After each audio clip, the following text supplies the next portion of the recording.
Pagpalang araw po sa iyong lahat, mapagpalang araw po sa Luzon, Visayas at Mindanao, sa ating mga solid supporters ng ating Kalingap serye, mga kaibigan, kapatid. Magandang araw po sa inyong lahat. Saan man kayo ngayon, saan mang sulok ng mundo. Magandang araw, magandang gabi, magandang umaga po.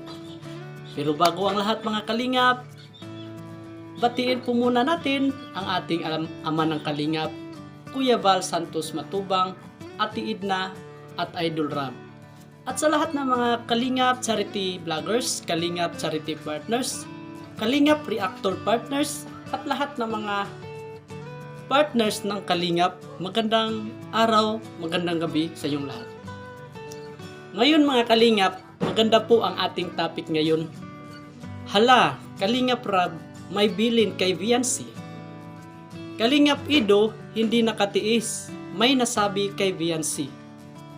Mga bigating sponsors ni Viancy, hulog ng langit. Yan ang topic natin ngayon mga Kalingap. Pero bago ang lahat, intro muna tayo mga Kalingap, no? Hello po sa ating lahat, Kuya Erz.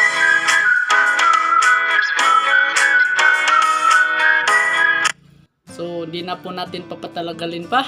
Atin nang sisimulan mga Kalingap. Pero bago ang lahat, marami pong salamat sa ating mga silent viewers, silent subscribers, sa walang sawang sumusuporta sa ating munting channel at sa Kalingap serye, ang EDC serye mga Kalingap, no? Ngayon, umpisahan na po natin mga Kalingap ang ating kaunting reaction mga Kalingap, no?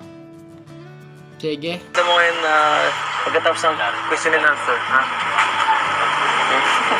Hindi pa rin po ako makamove on doon. Bakit naman? Ayun mga Kalingap, talagang si Viancy ay hindi pa po siya makamove on. Hindi pa po siya makamove on dahil ang mga kalamansi question and answer ay talagang mga Kalingap, talagang totoong-totoo na ba? Di ba mga Kalingap? Nahirapan ka sa mga tanong. Opo. Ang dali-dali na sa'yo eh. Ay, nako. So, pinubula na naman ni Idol Eds mga Kalingap, no, si Viancy. Talagang ang dali-dali lang daw niya makasagot. Binaliktad lang na nahirapan doon si Viancy mga Kalingap sa mga tanong ni Idol Rab. Bakit kasi puro kalamansi ang inanong eh? Pwede mo masagutin para mas malaman ko. Andiyan na naman yung idol natin mga Kalingap, no, si Kalingap Tata, yung background music nila. Talagang itong si Kalingap Tata mga kaibigan, kapatid, yun ang kanyang role sa mga serye ay merong kantahan, at laking tulong na rin yan kay Idol Tata dahil yung mga sahod niya, yung mga binibigay ni Idol Rab ay talagang nilaan niya para sa kanyang mga mahal sa buhay, at maitulong po siya mga Kalingap, no, sa kanyang pamilya.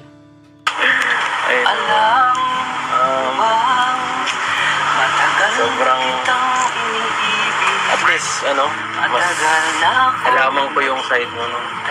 Yung mga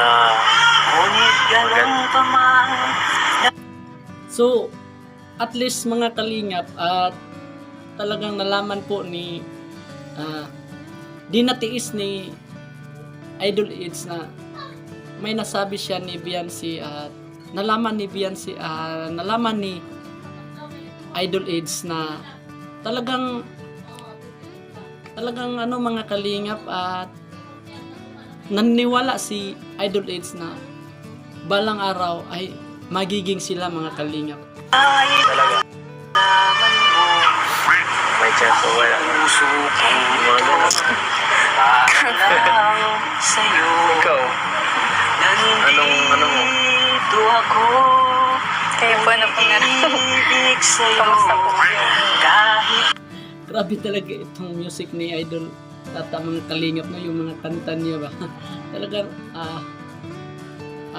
tusok na tusok hanggang buto mga Kalingap, no. Okay lang naman. Nagdurugo Sa akin, puso. yung mga tanong sa akin is okay na okay. Kasi minsan ayaw mo maniwala eh. Dahil mga kalingap, itong si Beyonce ay minsan daw ay ayaw maniwala sa mga sinasabi ni Idol Kids, mga kalingap, no? At talagang yung mga diskarte ni Idol Kids hindi lang pang content, hindi lang pang idsi serye, hindi lang pang kalingap serye, kundi yan na po ang kanyang hinahanap na babae, mga kalingap, si Beyonce. So ayun mga kalingap, bago ang lahat, gusto ko lang pasalamatan muli.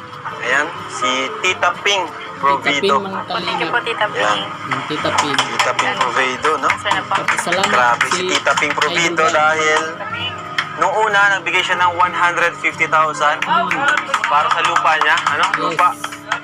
At ngayon, nagbigay na ng Bigating sponsors yan ni Beyonce, mga kalingap, no? At saka si Tita Ping Provido po yung una nagbigay ng 150,000 para sa lupa. siya ng 150,000 para sa bahay. Para sa bahay. So, pwedeng mangyari ulit yung bahay ni Carla, maging ganun din kaganda yung bahay niya.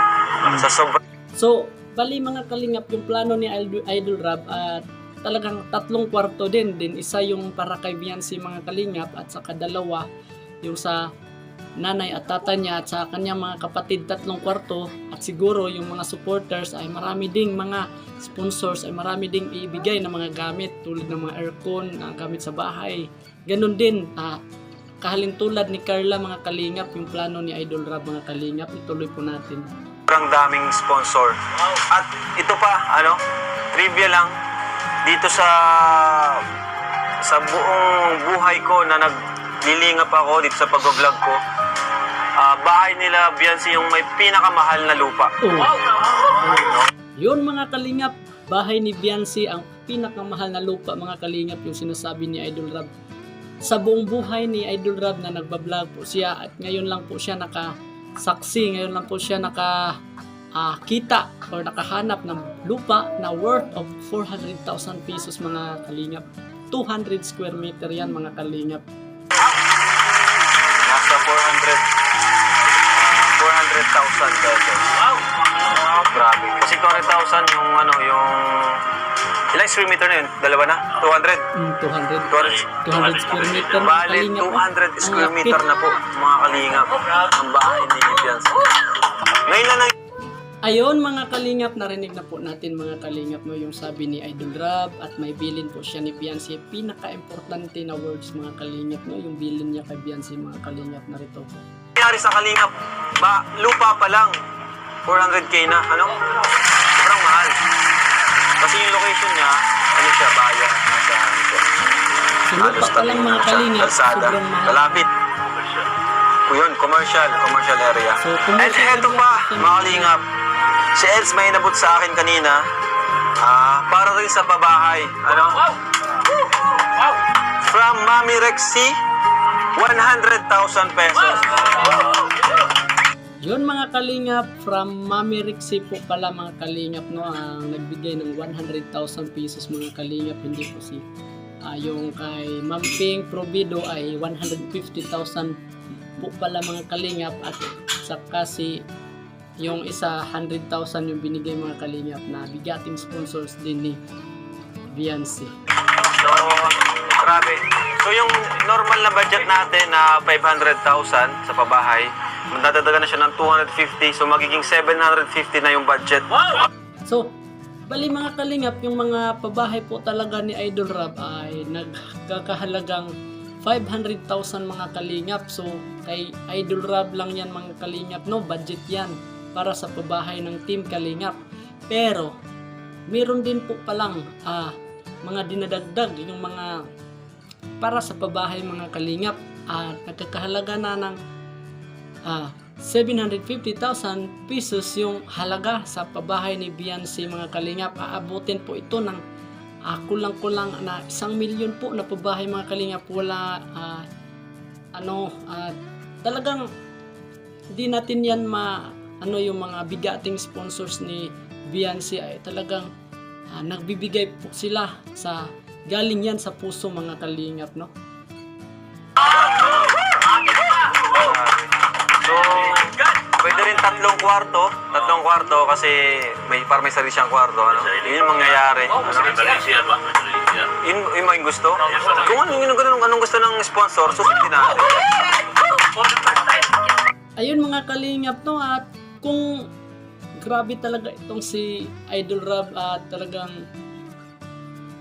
kung ano ang gusto ng mga sponsors ay susundin po nila mga kalingap dahil yan po ang gusto ng mga bigating sponsors at talagang kung ano yung disenyo sa bahay at kung ilang kwarto at talagang susundin ni Idol Rob mga kalingap at ng Team Kalingap.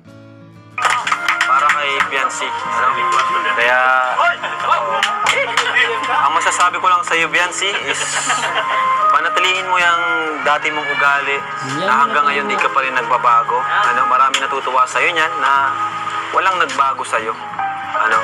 At yun, nakakatuwa naman kasi mula nung ma-scout ko ni Dr. Lab hanggang ngayon ay dating-dati ka pa rin.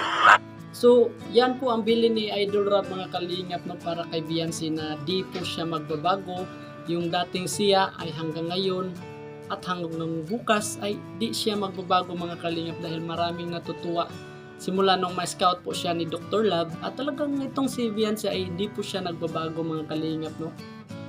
Yung babaeng tahimik, no? Babaeng mapagmahal sa pamilya, babaeng marespeto kahit kanino sa dito sa amin. Yun yung nagustuhan namin sa iyo na saan. Yan po si Biancy mga kalingap, no. Yung sabi po ni Idol Rob, yan po ang nagustuhan po nila sa Team Kalingap, Kalingap Family, yung katangiang taglay ni Biancy mga kalingap, no. At sa lahat ng mga sumusuporta sa ating mga EDC Global supporters, yung mga Kalingap Ido supporters at lahat ng mga sumusuporta kay Biancy mga kalingap, no. At talagang yan po ang katangian na hinahanap po ng mga bigating sponsors mga kalingap. Si Biancy na yan Ay hindi mabago. Yan. Kaya yun. At maging thankful tayo sa lahat ng blessing. Kahit pa palagi na, kahit isipin natin na common na lang yan sa inyo kasi halos vlog natin may nagbibigay sa'yo. Huwag mong kakalimutan yung salitang pasasalamat. Ayun mga kalingap, no? At talagang huwag kalimutan ang salitang pasasalamat. Yan po ang bilin ni Idol Rob mga kalingap, no? Grabe po talaga itong mga katangiang taglay ni Biancy mga kalingap. At talagang kahit ano pa yung mga trials sa kanilang pagmamahalan ni Idol Eds mga kalingap sa seryeng ito. At talagang nagpapatunay na totoo si Biancy mga kalingap. So hanggang dito lang po muna mga kalingap ang ating Kuya Ers latest update mga kalingap, no. Sana po ay suportahan po natin si Idol Rob sa kanyang mga vlog dahil dito po kinukuha ang mga gastusin tulad ng pabahay, mga allowance sa mga beneficiaries, sa mga pagkain, damit, no. Diyan po kinukuha sa mga sweldo sa staff niya mga kalingap. Diyan po sa mga vlog ni Idol Rob. Suportahan po natin mga kalingap, no. Sana po ay marami pa po tayong pag-usapan sa sunod nating reaction video. Sana po nagustuhan niyo po ang ating reaction video ngayon. Paki-like at subscribe naman po at i-on ang notification bell for more updates mga kalingap, no. Sana po at ingat po kayo lagi. To God be all the glory. God bless mga kalingap. Bye-bye.